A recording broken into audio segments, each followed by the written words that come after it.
There you go. Okay. Cool. Okay. Thanks, everyone. So yeah, I'm Win. I'm a new Hubble fellow here at Caltech, and I'm interested in stars that explode, in particular red supergiants.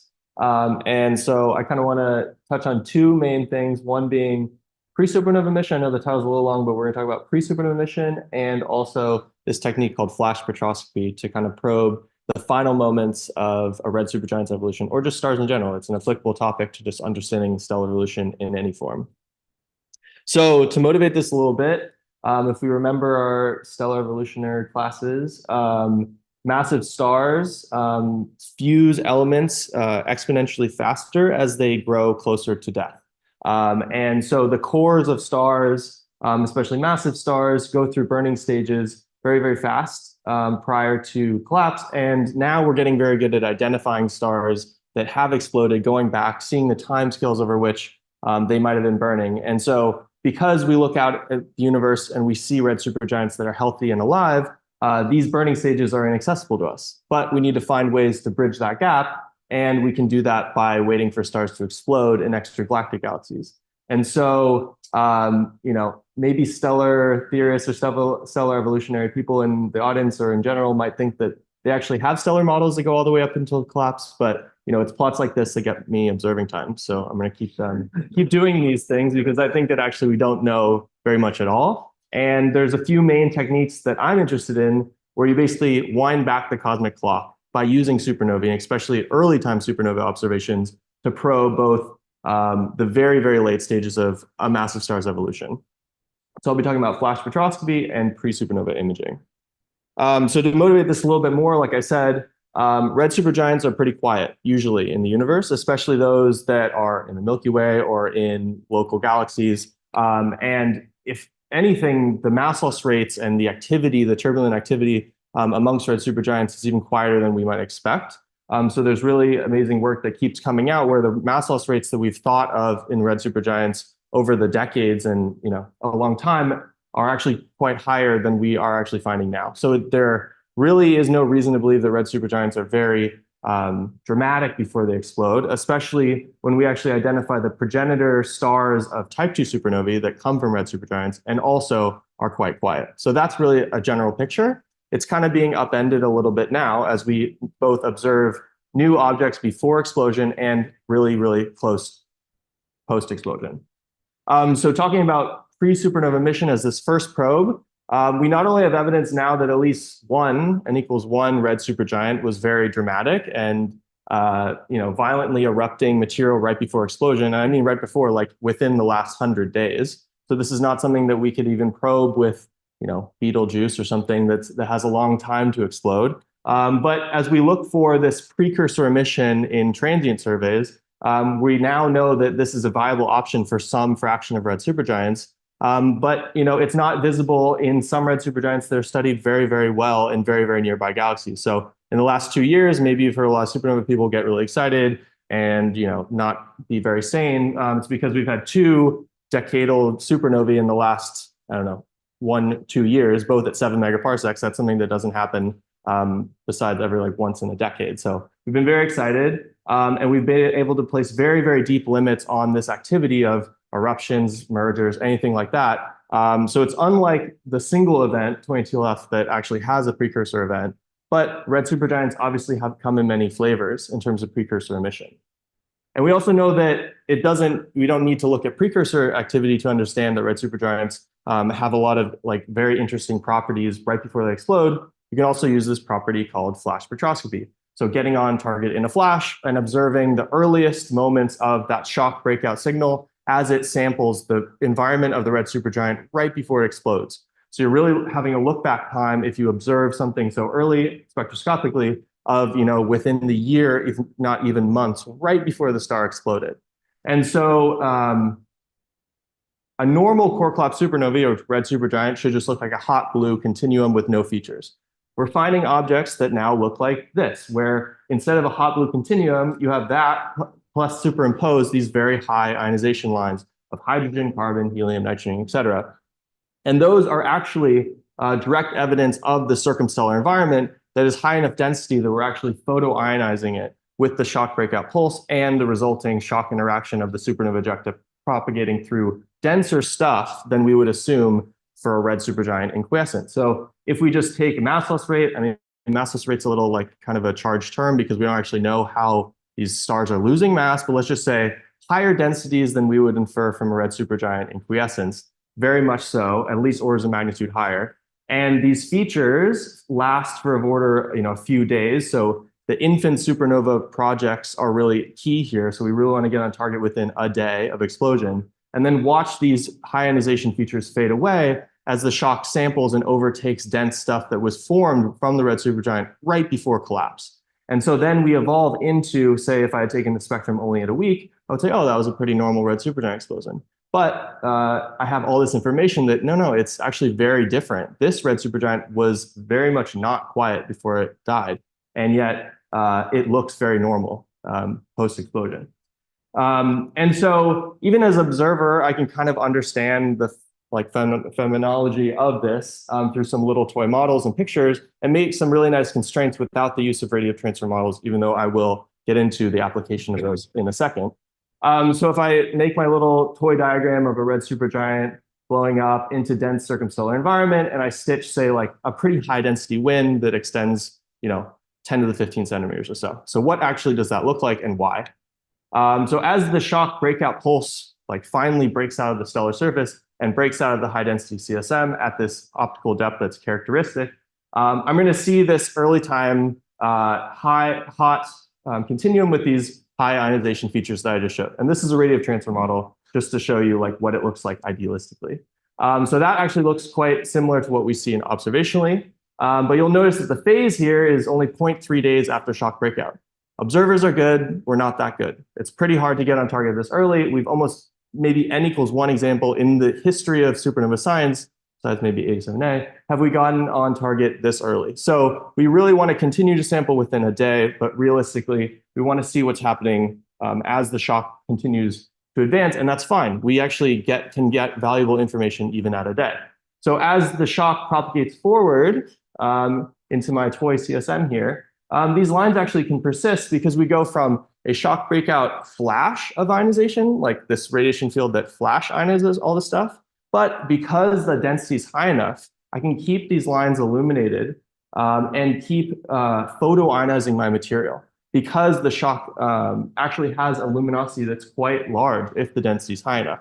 So that's really good for us trying to understand these 2N-like features or flash features, whatever you want to call it.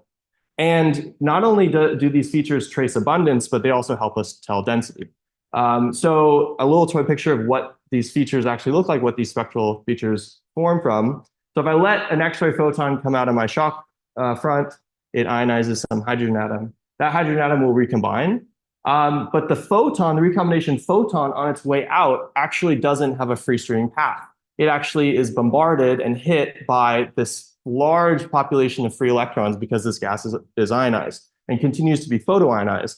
So this shift, this symmetric blueward and redward shift that you see in these emission lines is actually not a dynamic shift. It's a frequency shift. It's a shift because for every bombardment of a recombination photon off of free electrons, I get, as an observer, a sampling of the density profile of the CSM, because it's telling me what's the optical depth to electron scattering as this free recombination photon tries to make its way to me at my telescope.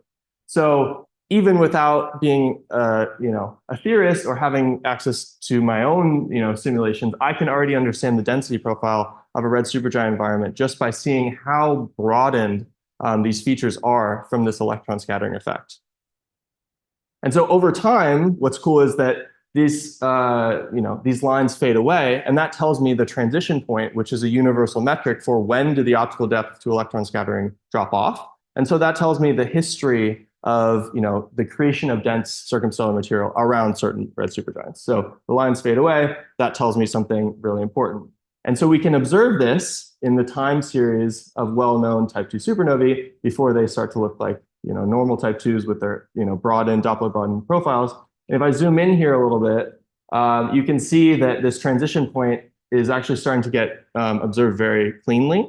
And so you can see the distinction between something that's more optically thick to electron scattering with these broadened wings And then over time, it starts to become a little bit more optically thin, and we're starting to trace the fastest moving supernova ejecta and maybe some traces of more extended wind in this optically thin profile.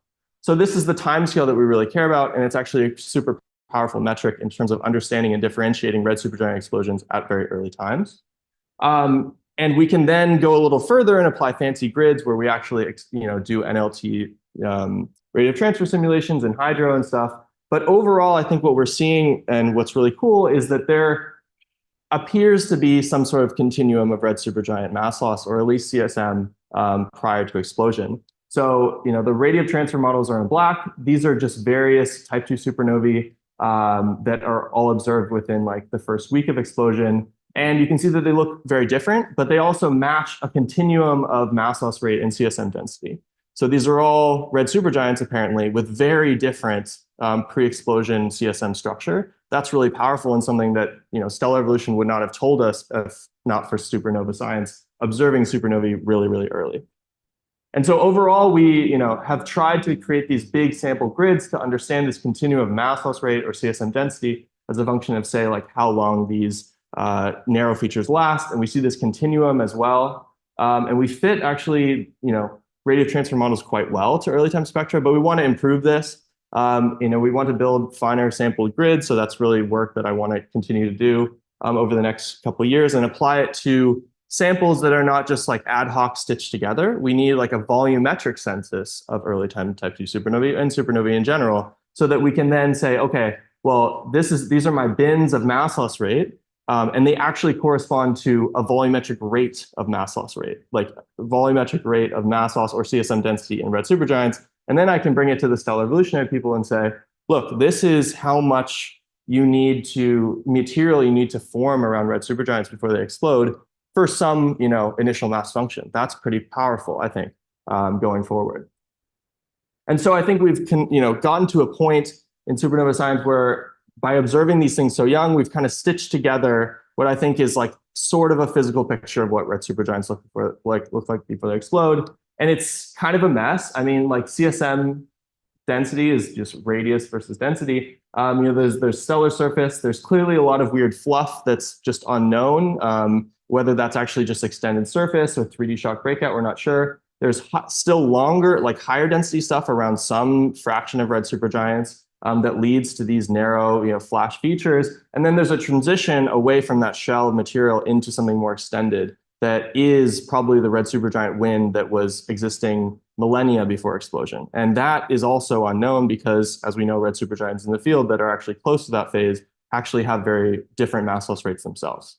So just to summarize, pre-supernova mission, I'm really excited for LSST and Vera Rubin because what we've been able to do with small aperture telescopes and time domain surveys currently is great, but we can only sample so far down. And our depth of precursor emission, because it's faint, is very limited.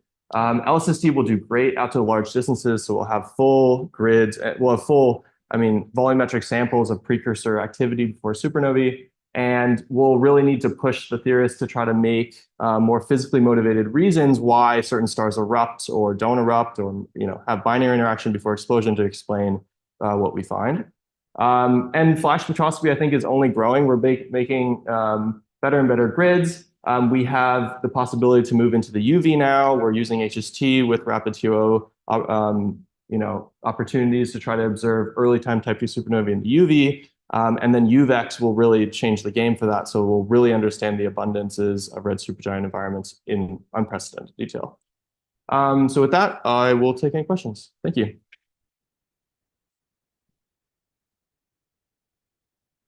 So we have time for maybe one quick question. Yeah. So what about the X-rays? Do you expect X-ray light spectrum can help you with something else? Yes, so the question was, what about X-rays?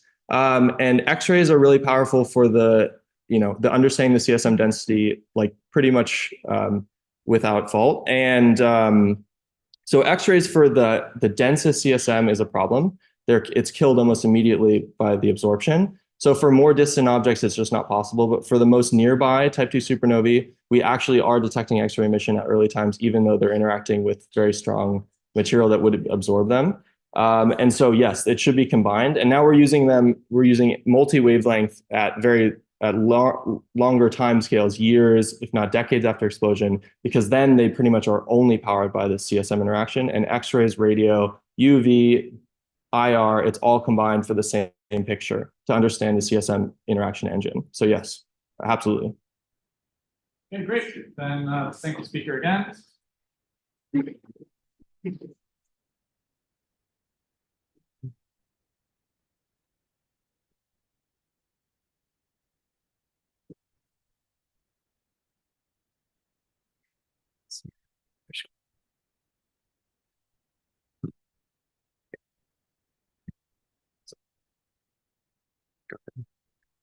Share your.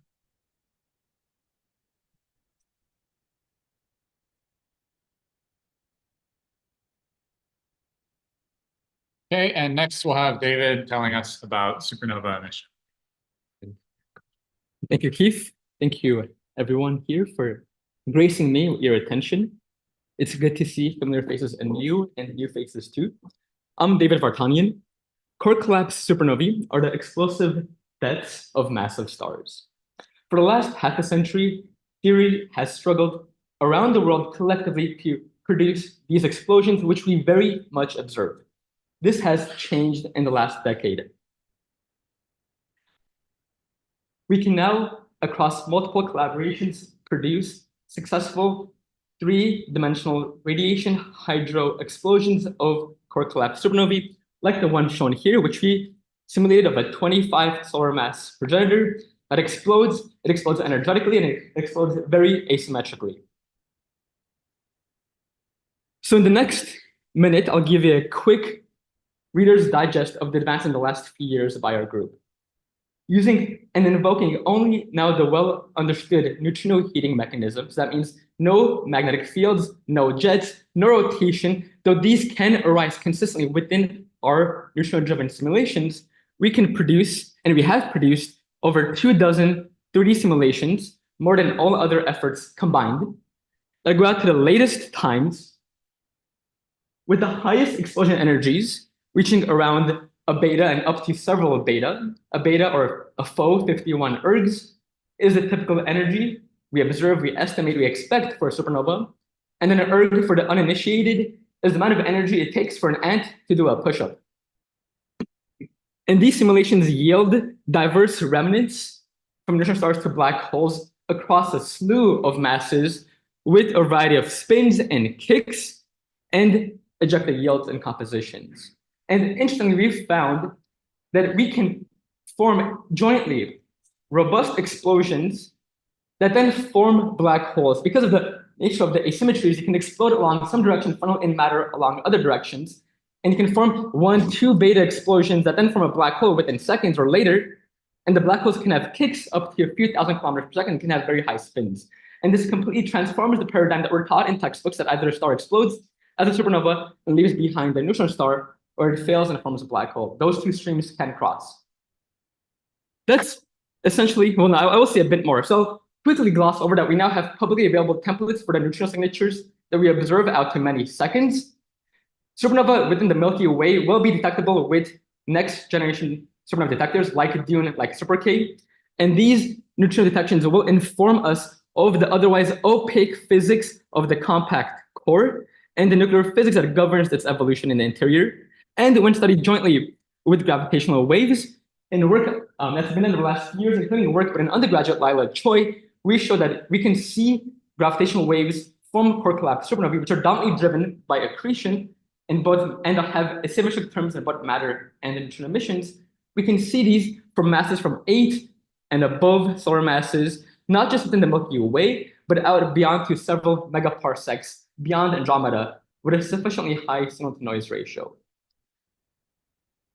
Can you mute it? Yeah, so we can actually sonify with these gravitational waves.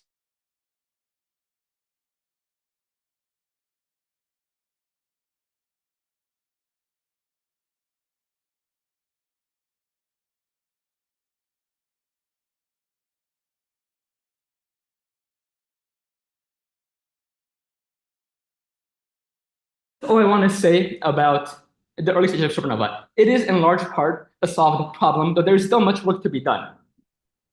And I will say one additional nuance, one nugget of wisdom.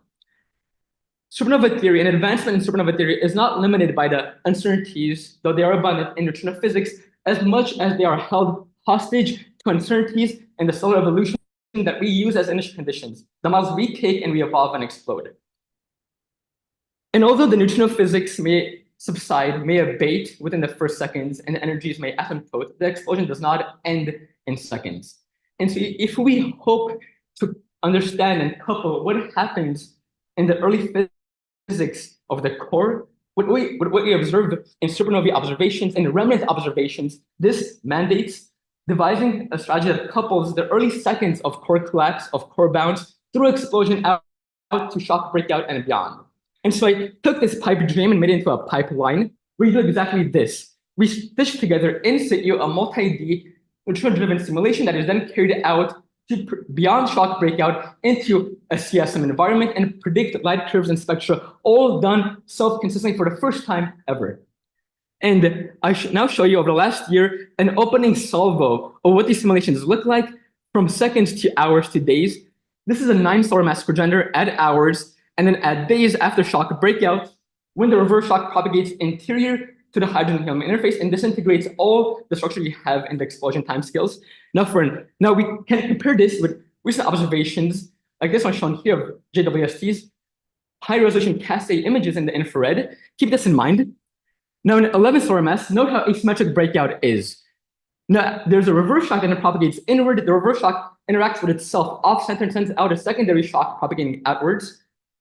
At 15.01 progenitor, we have striated tiers of interacting radial stabilities. A 17 solar mass model at 23, the nickel distribution for the 23, look how asymmetric that is. We see long stems, an elephant's foot dotted with toes, these nickel plumes and bubbles, which we observe. At another 23 and a 25 as well. This is another nickel distribution for a 23 solar mass progenitor. Again, we see these large-scale tripolar asymmetries that extend out to billions of kilometers beyond the breakout. And now here's a series of movies for these models, from 9 at the top to 17, roughly an increasing progenitor mass. And you should notice a few things. Depending on the mass, the explosion can be asymmetric. It can take as much or more than a day for breakout along one direction and then along another direction. There can be a day difference along lines of sight, different lines of sight and breakout duration. We see strong radial instabilities. We see bubbling of the shock as it interacts with the hydrogen helium interface. And these radial instabilities manifest on top of early shock asymmetries. The nickel profiles are entrailed by matter tracing the shock. It runs into this interface. It's dotted with these plumes. These plumes become clumps, bullets, and are carved out with cavities and voids. A whole litany of terminology of vernacular that it can very well describe what we see in observations. Now, what does that mean? How can you take use of this data resource we have in the last decade, these petabytes of simulations? With an undergraduate, Lizzie Teroshin, at Carnegie this past summer, we evolved the 25 solar mass progenitor, again from seconds to days. And at roughly 40 seconds, so still early on, we see the asymmetries shown here, where the nickel has a profile that's bubbled with clumps that will become bullets, trailing again the shock surface. And the nickel distribution here follows the shock, its mass fraction, its velocity, and its distance from the core are all correlated. Fast-moving clumps of nickel have higher mass fractions and are found further from the compact object we form. And we find bulk nickel velocities here, so a mean velocity for half of our nickel above 4,000 kilometers per second at shock breakout, much higher before. This number correlates in sharp agreement with estimates of nickel velocities in Cassiopeia A. We did not set out to reproduce Cas-A or A7A. Our idea here, our goal here is to take an explosive model and see what results emerge from it generically. This is a red supergiant model. Cas-A, A7A are yellow and blue supergiants. And so that merits consideration. But we are still now armed with this in hand, and you can take these models and feed them into rad transfer codes like Sedona.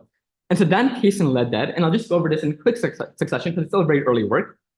We were able to produce light curves for one of our models, a 23 solar mass progenitor, which is a low energy 0.3 to 0.4 beta. And spectra here, the black line is an angular average, and the gray lines are just along different lines of sight.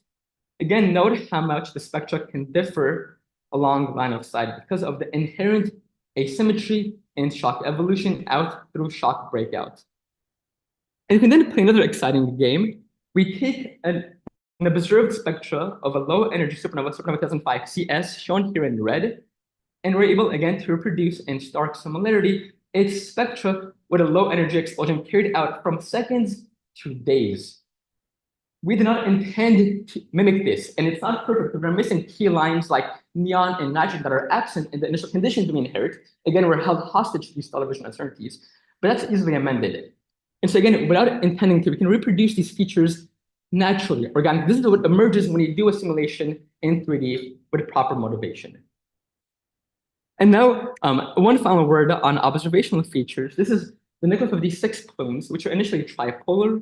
Now it breaks out to a CSM. A reverse shock propagates inward and shreds this pristine morphology into this. On the left, you're located on the right, looking at this observation. The line profile here shows how it varies as the nickel plume is directed towards you and away from you. Again, there's a sharp variation with viewing angle that has not yet been appreciated adequately. We know supernovae are multidimensional. And despite this decades of work in the core collapse context and the knowledge that these furnaces are very much multidimensional, we still have lacked a consistent framework to model these from the earliest moments to beyond their deaths. And to conclude here, I just want to reiterate, what can we learn from this besides these pictures, besides these quantitative ideas? A self-consistent simulation can naturally produce energies, ejecta yields, structures, and here words like voids, plumes, cavities, bullets, clumps. We see large variation with line of sight, again, as much as a day delay in shock breakout by viewing angle. And we see thorough element mixing, like has been observed in 87A. The majority of our nickel at shock breakout has been mixed into the hydrogen envelope. And some of the hydrogen envelope has been mixed inward into the metal core. I want to show some early results we have here. So the goal again is to study the emergent properties of these driven supernovae, not just their diagnostics, their energetics, their morphologies, but to couple our early neutrino and gravitational wave templates with their electromagnetic counterparts. This is what the oxygen ejecta looks like at a few hundred seconds, so still early on, for energetic 17th solar mass model. On the left is oxygen, on the right is nickel. In the first seconds, the shock detonates and takes off in a metal core. At many seconds, you see these cavities, these maws carved out of the oxygen metal core, exactly where the nickel punches through. So if you overplot these, blue here is this oxygen veil, red is the nickel punching through and following the shock explosion. Wherever you see an opening, a gap, a maw in this oxygen worm is precisely where the nickel has punched out at ballistic velocities, carving out cavities. And we have observational evidence for this. One key feature in 87A was identified as this Bochum event, where fine structure in the hydrogen alpha line profile was the best explained by clumps of nickel 56 carrying the hydrogen with it, moving at velocities of around 4,500 kilometers per second with a mass of around 1,000th of a solar mass. This head of nickel at breakout disintegrates and is molded by the hydrogen interface and modeled with 4 nickel bullet clumps. And these clumps have a collective velocity of around 4,700 kilometers per second and contain a mass of 1,000th of a solar mass. Again, in great agreement with what we observe and explain as the Bochum event in 87A.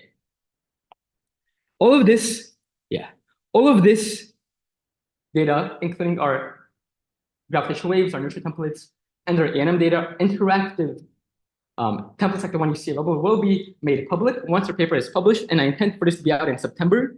I'm still trying to work out which year. But I do want to emphasize that one of the key findings here that has been seen before and should be appreciated again is that the early timescale morphologies are seeded by neutrino-driven convection turbulence. And these plumes you saw on the very first slide in the very first movie of the 25 solar mass progenitor evolve morph into the structures you see at a breakout. With some level of detail, for instance, a low mass model like the 9 may have a smaller scale of asymmetry, and they may form a reverse shock earlier because it's just that much less energetic. And reverse shock can propagate inward and destroy the structures we see.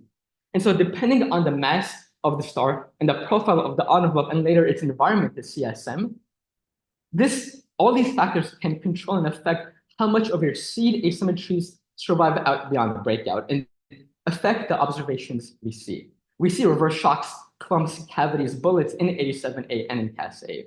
But whether these survive or not is a very open question. And this, again, resolving this demands that we solve neutrino physics in detail because it is the neutrino physics itself that sets these early structures that can survive out to many days.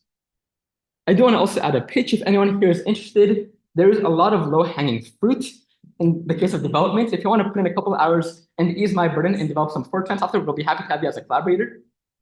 I will conclude here. Properly motivated supernova simulations can inherently explain the emergent cornucopia of observational diversity. Thank you.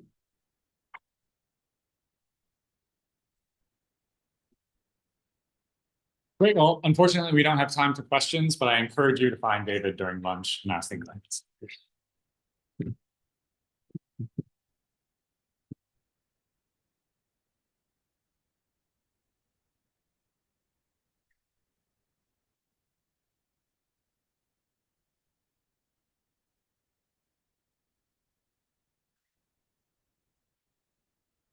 Okay, and next we have Vishal telling us about spins and kicks.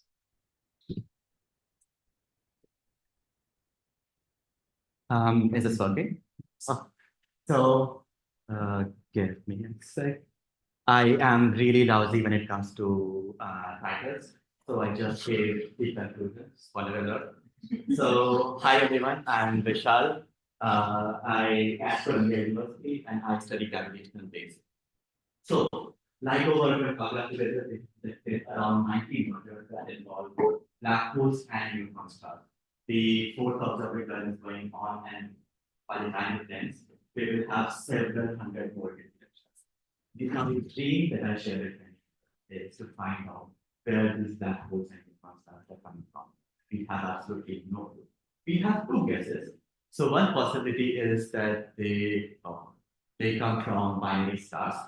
The other possibility is that they are assembled dynamically in clusters. The question is, how do we use gravitational waves to find their birthplaces?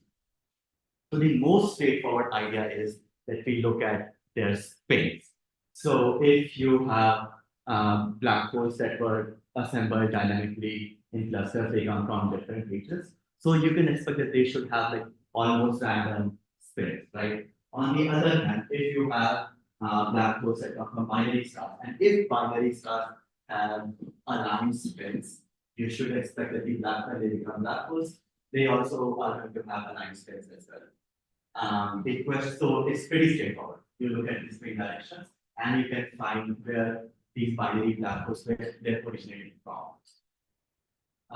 This is a very straightforward idea. Like I love this idea. There have been like almost 100 papers on this idea, and I have written 4 papers on this idea as well. But today, I am going to actually disagree with this idea.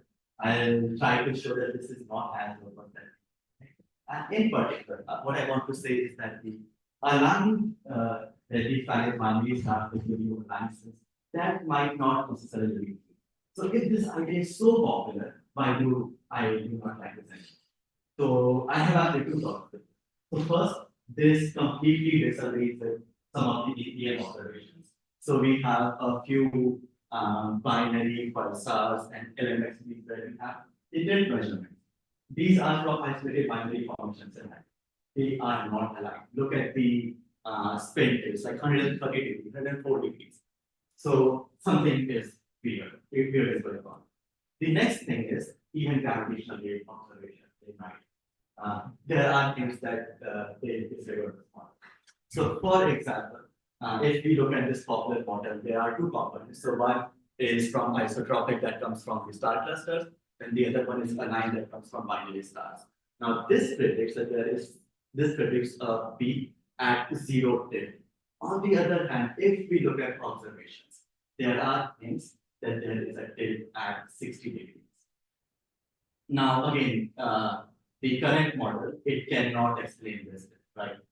This means that we have also been known to how black hole spins work. So what I'm looking to do is like we should take a step back and we can look at all the different possibilities we have, and do any of these new possibilities, do they solve these two problems, and what this means for the gravitational wave observation.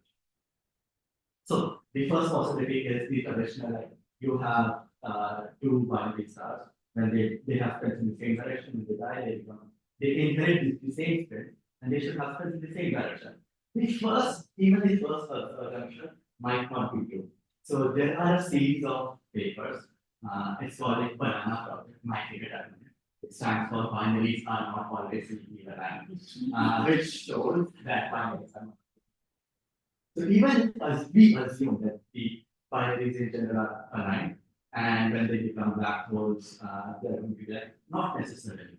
So because when you have the overlap, the black hole will receive a negative thing because, of course, this process is not symmetric. David showed us really good images and movies like how asymmetric this process can be. So you get a tick, and this tick will tilt the orbit somewhat.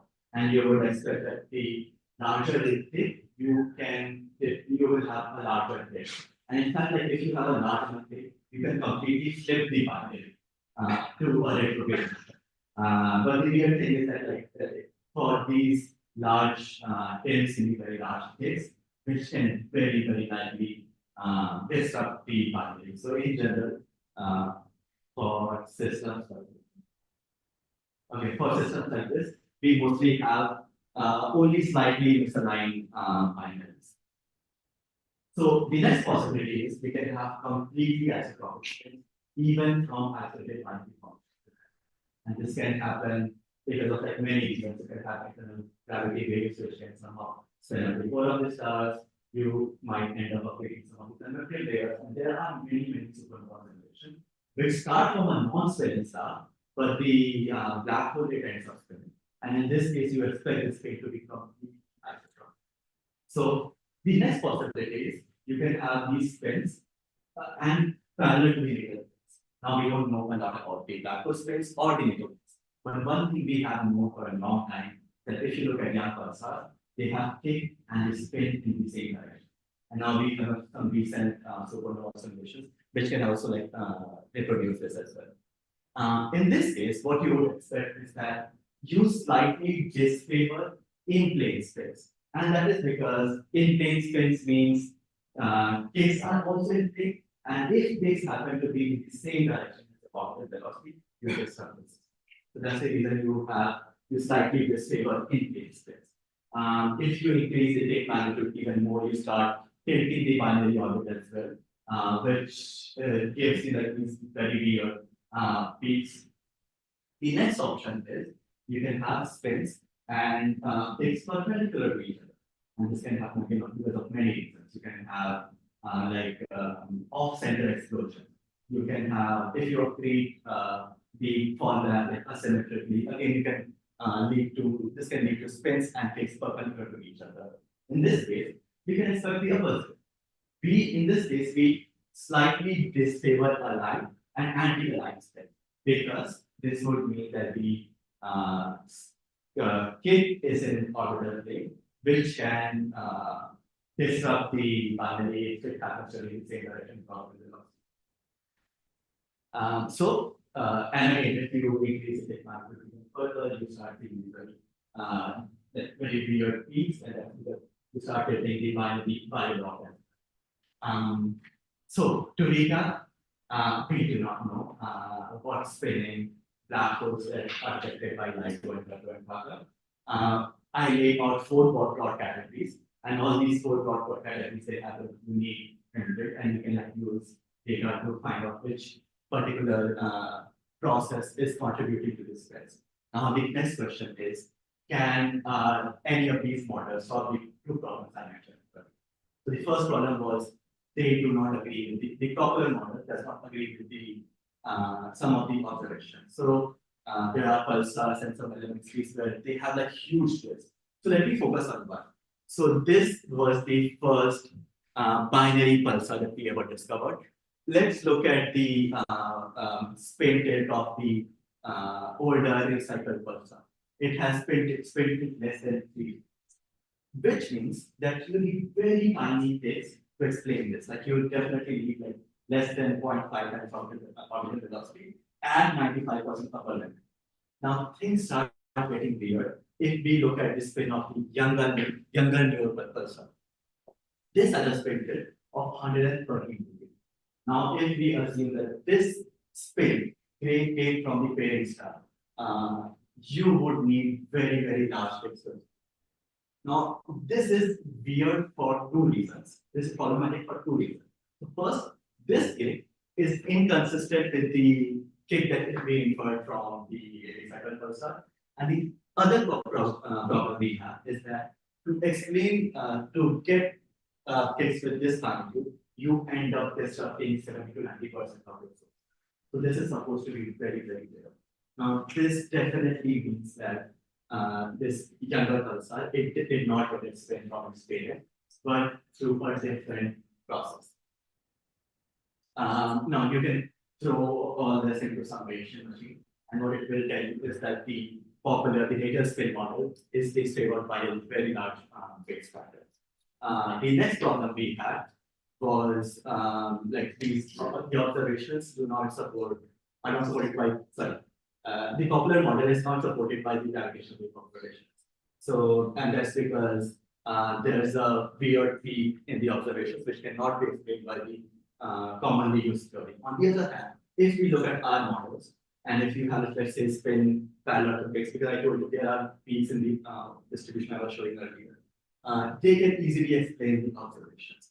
Now, what does this mean for gravitational wave sources? And if we can find information on them. Now, for a long time, we believe that if you have a source which has spin pointing down, or it has very large spin misalignment, or if it's spin, it has to come from the dynamical channel. Now, what we are saying is that sources like these, they are not monopolized by the dynamical function scenario. Even isolated binaries can do this as well. So let me give you just one last example. Let's look at GW191109. This was an event which has spins like this, right? So you can use the popular model again, like, to explain systems like this. And what we find is that we need very large scales to explain a system like this, like spin tilt like this. And this would, if these large scales, they end up disrupting the 90% of systems similar to this. Now, on the other hand, does this mean that like the GW191109 was assembled in a star cluster? Not necessarily. It's possible that the spin from GW191109, it could come from any other process which do not require large takes to explain things like this. So I will leave you back. Thank you so much.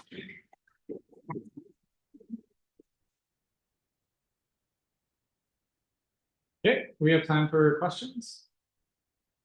Maybe I'll kick things off then. So what about eccentricity? How does that fit into all of this? It's going to be the same. So you would expect like these systems, like isolated binary formation systems, they should have small eccentricity. We can still, yes, eccentricity is safe. We can still Okay, use, eccentricity is safe. it's You're safe, not gonna yes, yes, but it's also very happening.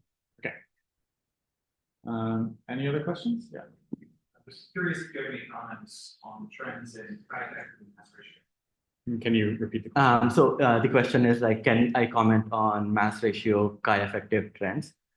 So definitely we cannot use anything I mentioned here, but like there have been papers which think that this could be because of hierarchical mergers. There are papers that think this could be, I'm forgetting, could be because of mass transfer, especially when you have like the mass ratio reversal. So like there are different theories out there. We do not know which one is true. Okay, then if there's no more questions, let's thank the speaker.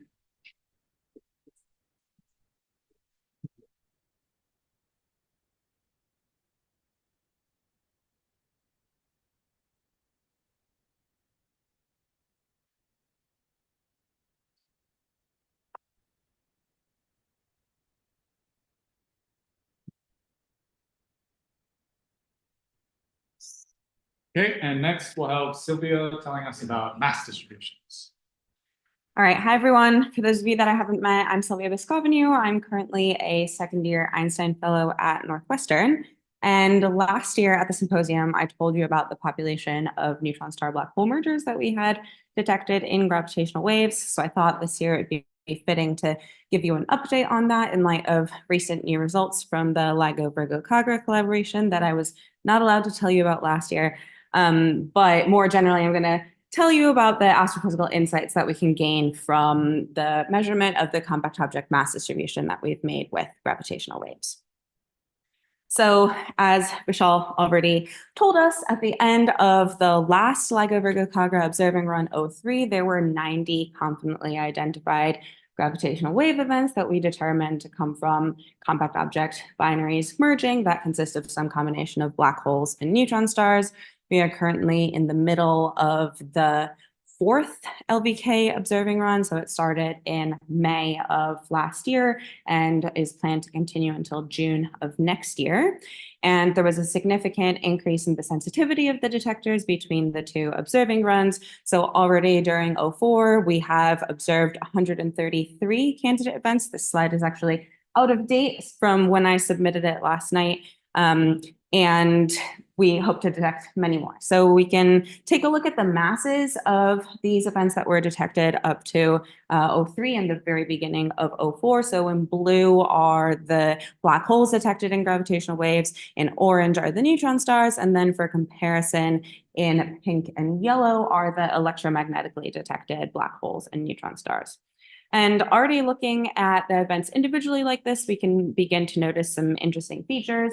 So for example, it seems that the black holes that we're detecting in gravitational waves are systematically more massive than those that we had detected electromagnetically. And then looking down towards the bottom of the spot, you'll notice that there are some of these mystery objects that are colored both orange and blue. And this is because we actually don't know whether they are a neutron star or a black hole. And so for the rest of the talk, I'm going to focus on one event that contains one of these mystery objects, GW230529. And this is actually the very first event that we detected at the beginning of 04. So the moniker just means that it was detected on the 29th of May, 2023. And this event is interesting because it is the merger of a neutron star with one of these mystery objects, and the detection and implications of this event were reported in a paper that was published earlier this year in AppJ that I co-led on behalf of the LIGO-Virgo-Kagra collaboration, actually with a previous Hubble fellow, Mike Seven. So we don't just want to look at the masses of these events individually, we want to consider the population as a whole. And I'm hopefully going to convince you that the compact object mass distribution that we can measure with gravitational waves provides us with some key astrophysical insights. So you can see here the latest compact object mass distribution that we've measured with LIGO-Virgo-Kagra data. It spans support all the way from 1 solar mass, so in the neutron star range, up to 100 solar masses on the right-hand side of the plot. And there are two different models. In blue is a more flexible model that doesn't really impose any astrophysical assumptions. It just tells us what's in the data. And then in green is a more strongly parameterized model that assumes a specific functional form for the shape of the distribution that is based on what we think we know about the astrophysics of compact object formation. So by looking at specific features in this mass distribution, we can learn about the astrophysical processes at play in the birth and the formation of compact objects and binaries in particular. So for the sake of time, I'm only going to focus on one feature, but you can ask me about other interesting features that you care about at the end. And so specifically, if we look at the low mass end of this distribution, we can potentially find evidence for or against a gap in the mass distribution between the most massive neutron stars and the least massive black holes. And we call this the lower mass gap. So the first evidence for the existence of this gap came from observations of galactic X-ray binaries dating back to like 1997. And you can see here on the right-hand side, earlier version of the same compact object mass distribution from this paper by Volchinsky et al. From 2012. That is just based on these galactic X-ray binary observations before we had detected any gravitational waves. And you can see very clearly this gap between neutron stars and black holes. So it wasn't until about 15 years later in this paper where a potential theoretical explanation was proposed for this gap.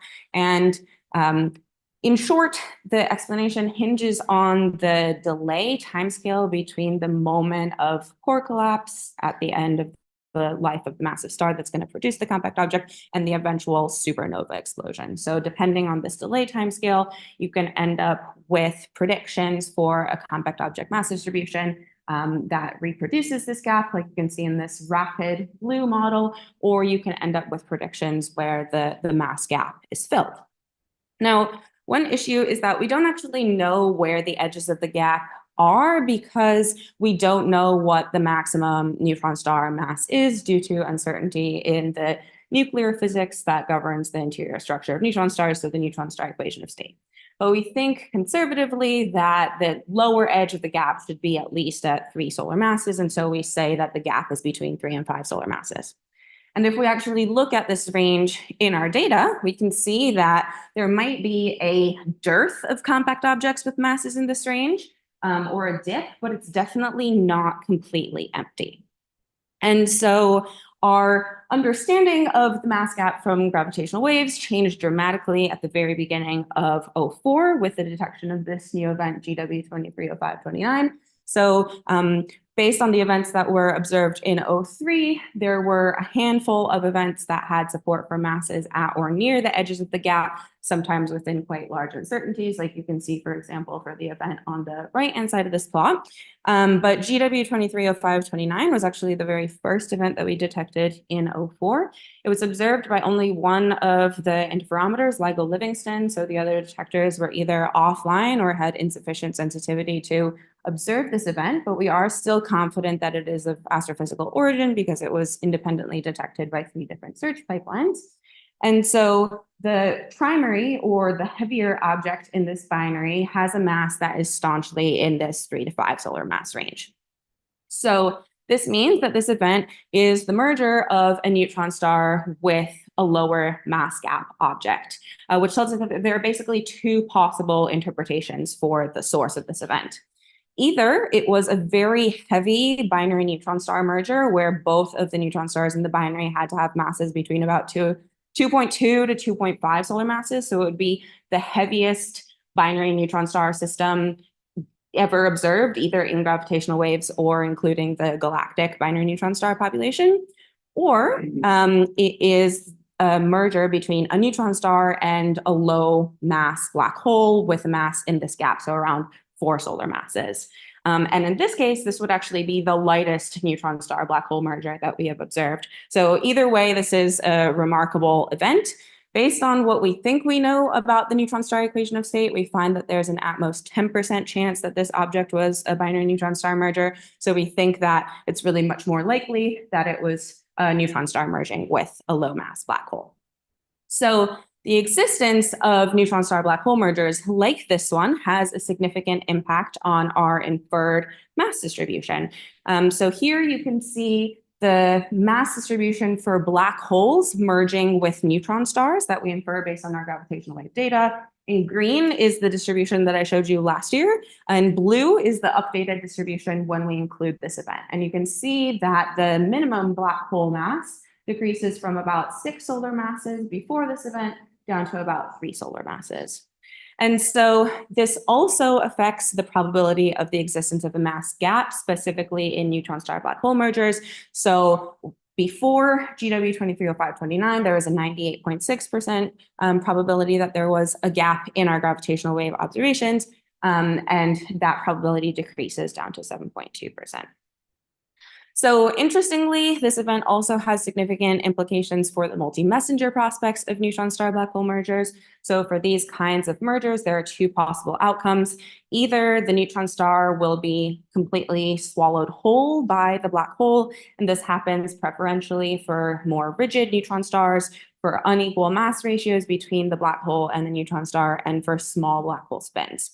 The other option is that the neutron star is going to be tidally disrupted as it inspirals towards the black hole, and this will be more likely for more deformable neutron stars, for more equal mass ratios between the two objects, so lower mass black holes like the one in GW 230529, and if the black hole has a large prograde spin.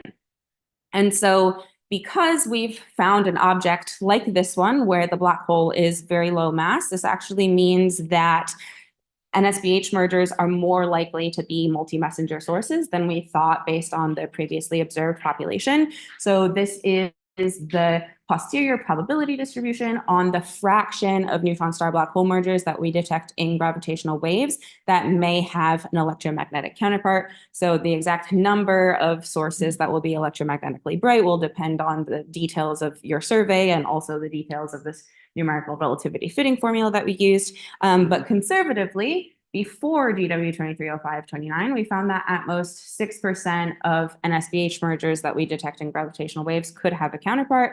But now that we know events like this one exist, we find that at most 18% could be electromagnetically right. So just to conclude, we discovered this event GW 230529, which is likely the merger of a neutron star with a mass gap black hole. The existence of the heavier object in this binary challenges compact object formation paradigms that rely on this delay timescale to determine whether or not you can form black holes in this lower mass gap. This existence of this event also challenges multi-messenger prospects for neutron star black hole mergers. And interestingly, it also raises questions about X-ray binary selection effects, because if we're detecting mass gap black holes like this one in gravitational waves, then why aren't we also seeing them in X-ray binaries? And I'm happy to take any questions. Thanks.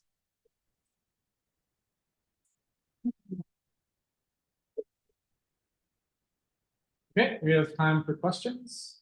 Yes. Sorry, Sean. Yeah, and we'll repeat it. Okay. So this is really cool. I'm wondering these potential tidal disruption events of neutron stars around these stars. Do you know, are they going to look spectroscopically similar at all to what we know of tidal disruption events, for example, of stars around supermassive black holes? Folks kind of know what those look like, right? So yeah, so the question was, will the tidal disruption events of neutron stars around stellar mass black holes look similar at all to TDEs around supermassive black holes? So we expect that the tidal disruption of a neutron star around a black hole will produce a kilonova, just like a binary neutron star merger would. The kilonova will be redder in general, that's the prediction, than binary neutron star mergers because of basically like the geometry of the kind of ejecta that you get. But basically, it's going to look like a kilonova, I think. So it'll be more similar to that than a TDE. Yes. Really curious about, given the sensitivity of the power law relationship to adding one extra event, I was wondering how sensitive the relationship still is to adding like one more event in someone else's parameter space. Like, would the conclusions likely change further, or do you think this point is probably stabilized throughout the final form? Yeah, so this is still very uncertain. Even the blue distribution here only has 3 events in it. So this is prone to change. I think the fact that we have measured this object to have a mass like less than 5 for sure means that, you know, it would be hard to recover something like the green once we add more events. But yeah, this is still going to change a lot. Okay, then if there are no more questions, let's thank the speaker again.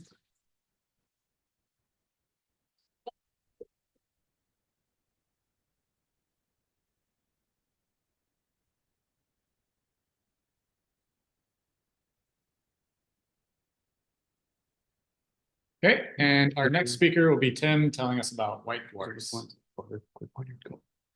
Okay, thank you very much. Good afternoon, everyone. Thanks a lot to the SOC and the organizers and the folks at Caltech for hosting a great symposium. I'm going to talk to you today about white dwarfs accreting planetary debris and what we know so far. This is an HR diagram of every exoplanet host from NASA's exoplanet archive. where you can see the, oops, which one is which? Is that the, oh yeah, yeah. So you've got the main sequence here. This is every exoplanet host. You've got a few giant stars which also play host to intact exoplanets. This cooling sequence here is the white dwarf cooling sequence. Every white dwarf on here shows sign of metal pollution in their atmosphere or transiting debris around them, which we will come to see later. But I like this HR diagram because I think it really sums up the beginnings and ends of planetary systems. And I'm going to talk to you about how we can use white dwarfs to better understand the formation and evolution and composition of these exoplanets. White dwarfs form at the end of stellar evolution for stars like our sun, perhaps up to 8 solar masses. Once they've lost about 50% of their mass, what's left will condense down to these compact stellar remnants with surface gravities 100,000 times that we're experiencing now. This leads to a rapid elemental sedimentation. So this is a kind of toy model for your typical white dwarf: carbon-oxygen core, helium shell on top of that, and a hydrogen shell on top of that. The photosphere is contained right at the surface. And so a spectrum of a white dwarf really should just look like it has hydrogen, so just Balmer absorption lines. That was disproved even before we knew what a white dwarf was. In 1917, Van Manen took this spectrum on this spectroscopic plate here, which I think is available to see at Carnegie. It was thought at the time that this was probably an F or a K star with lots of absorption lines. But in retrospect, this spectrum was taken in 2010. It was realized that this actually was the very first evidence of planetary material outside of the solar system. So this is a helium atmosphere white dwarf with broad absorption lines associated with calcium, magnesium, and iron. And so this was the very first evidence of exoplanetary material. Since then, there have been the detections of 23 unique photospheric metals in the atmosphere of white dwarfs that can be unequivocally linked to the accretion of planetary debris. Those elements include elements that we know are necessary for rocky, for rock formation and for life as we know it. And I love plotting. I love this plot because it really makes me wonder what the coming years are going to reveal in terms of new photospheric metals. I have some thoughts on that, which I won't go into here. There are now 360,000 white dwarf candidates from Gaia, and about 40,000 of those have been spectroscopically confirmed. That's a number that's rapidly rising thanks to the MOS surveys, SDSS-5, DESI, WEAVE, well, not so much WEAVE just yet, but WEAVE soon, and Foremost. So yeah, this is very exciting fields because we have almost 500,000 white dwarfs with Gaia photometry that need spectroscopic follow-up.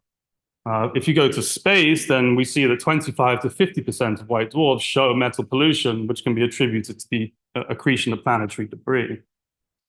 But how do you actually pollute a white dwarf? At the end of stellar evolution, the main sequence star, once it's finished fusing hydrogen in the core, will lose a good chunk of its mass, somewhere between 20 and 80% of its mass. This is from a recent paper earlier this year where I derived a new initial to final mass relation using a volume complete sample of 1,000 white dwarfs within 40 parsec. I'm not going to go into too much detail here. This is more just a plug. If you're looking for an initial to final mass relation, please read this paper. But the punchline I wanted to draw here was that in forming the white dwarf, the star will lose about 50 to 80% of its mass. When it does so, the orbital, the planetary dynamical configuration will change. The orbits will expand in response to this reduction in gravitational potential. And this leads to a new regime in which we can drive lots of dynamical perturbations. And so you can have many different orbital configurations that can lead to the scattering of asteroids, moons, comets, even planets themselves. And if you can perturb these things onto eccentric enough orbits, then this planetary debris can enter the Roche radius and become tidally disrupted. We have lots of evidence of this tidal disruption in the form of transits of planetary debris. This is a light curve. This is transiting debris. Double peaked gaseous emission coming from dust collisions producing gas at the Roche radius. and infrared excess and features associated with various silicates and lots of other things which are labeled, but there's no way you can read them there. But the main piece of evidence for the accretion of planetary debris is from photospheric metals. This is just an example here of a magnesium line inside of this star, which I'll be coming back to, G29-38. This is the rough frequency with which these phenomena seem to occur observationally. And I just wanted to highlight that James Webb is already proving to be extremely powerful for the observations of these debris disks. And I'm particularly excited for SPHERE-X, because I think this is going to be a really powerful survey to observe a wide range of white dwarfs, both identifying and characterizing the infrared excess. But all of this is indirect evidence of accretion.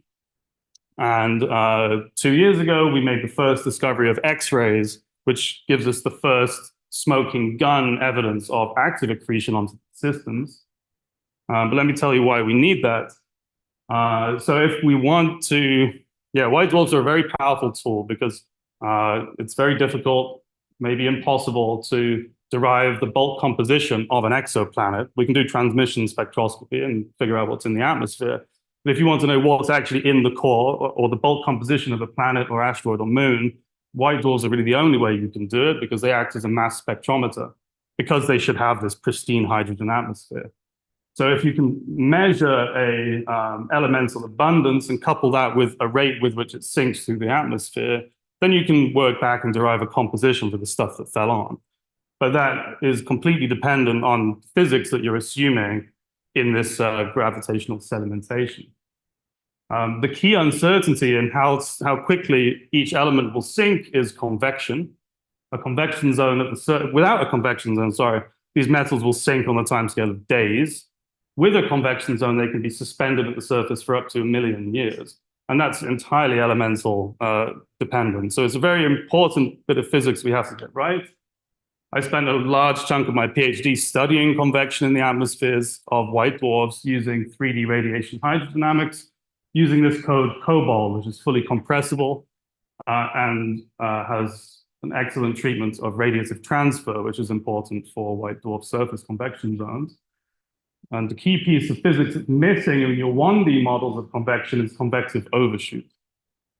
This is just to show that this is an output of the emergent intensity looking down on the surface of one of our convection simulations.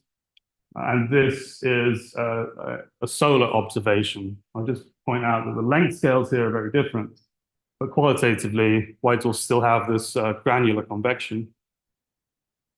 This is how it looks now. Instead of looking from the top down, I'm now looking at the side. This is a slice through a 3D box. The pink line here is a Schwarzschild boundary. Wow, this is super hard to use. Anyway, you can see the pink line. That's the Schwarzschild boundary. So if you use mixing length theory for studying convection, you don't get any mixing below that pink line. That's the takeaway there. This is a 3D box, and this is just a 2D slice through that box. And we're evolving. Each panel is getting cooler, so this covers about 200 mega years of white dwarf cooling. This green stuff is a passive tracer that's just following the local hydrodynamic flows. It has no charge or mass, but it tells you how much mixing is going on through convective overshoot. So all of this mixing is just not accessible. I'm going to give up with that. It's not accessible through 1D mixing length theories of convection, but we see in multidimensional simulations, there's significant mixing happening due to convective overshoot. And this is evolving in real stellar times. This is in real time. And so you can see actually the overshoot region is actually larger, both in size and mass, than the convection zone itself. So this is a very powerful effect and has a big impact on what we assume about the rate at which material sinks out of the convection zone. So we find that the mass of the convection zone will increase by up to 2.5 orders of magnitude. So that directly increases, if you've measured 10 to the minus 6 magnesium in your atmosphere, increases the mass that you've inferred you've accreted by 2.5 orders of magnitude. It also changes the diffusion timescales, but specific to each element. So this is showing the change in diffusion timescale using 1D or 3D models as a function of for each element. So you can see there's actually a large uncertainty that's introduced in the composition of the parent body. This is a very important piece of physics that we want to get right. One of the other outcomes from the theoretical work is the prediction that the accretion rates were being systematically underestimated. So the green lines here are showing the increase in the inferred accretion rate using the 3D models of convection. And so this guy here, we thought was perhaps a high enough accretion rate and close enough to Earth that we would be able to measure this in X-rays. X-rays are frequently used as the unique fingerprint of accretion onto various compact objects, typically neutron stars, black holes, or white dwarfs accreting from main sequence companions.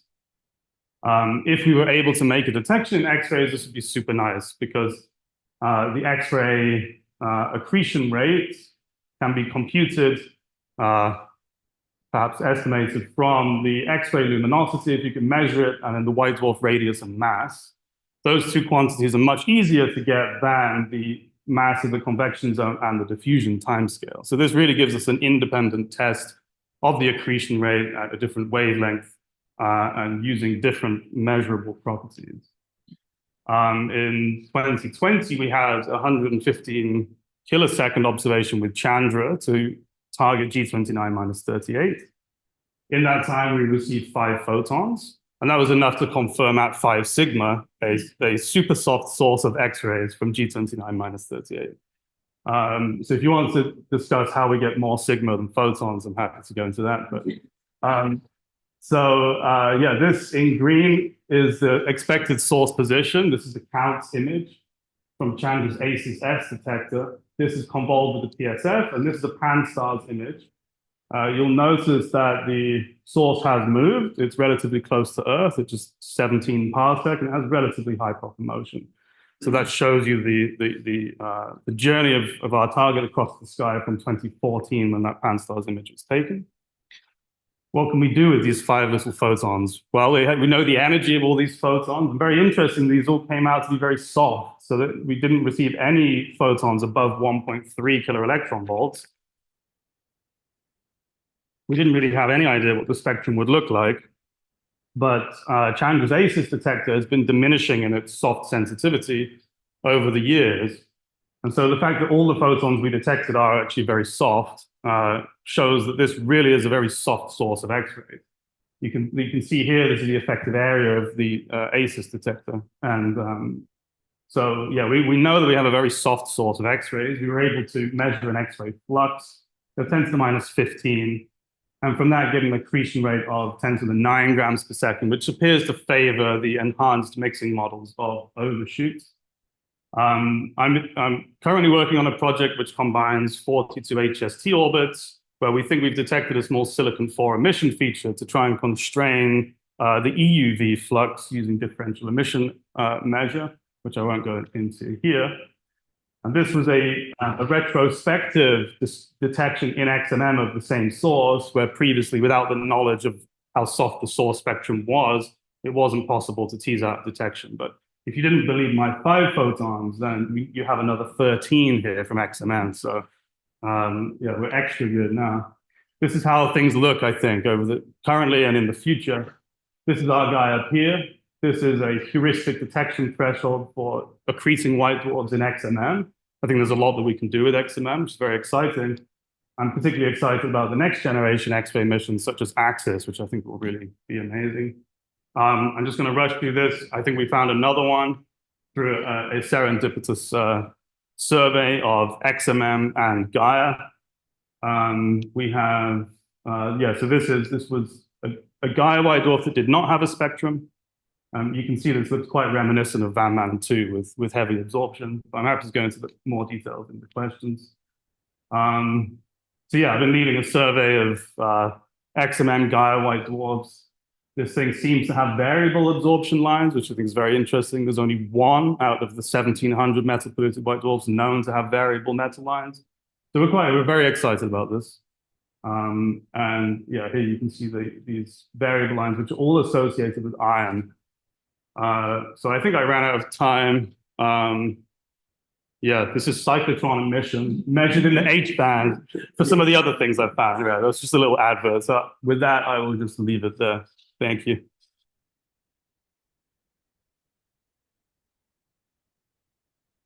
Unfortunately, we don't have time for questions, so I encourage you to find him during lunch, which we have now, and we'll reconvene at 2:15. Let's thank all the speakers.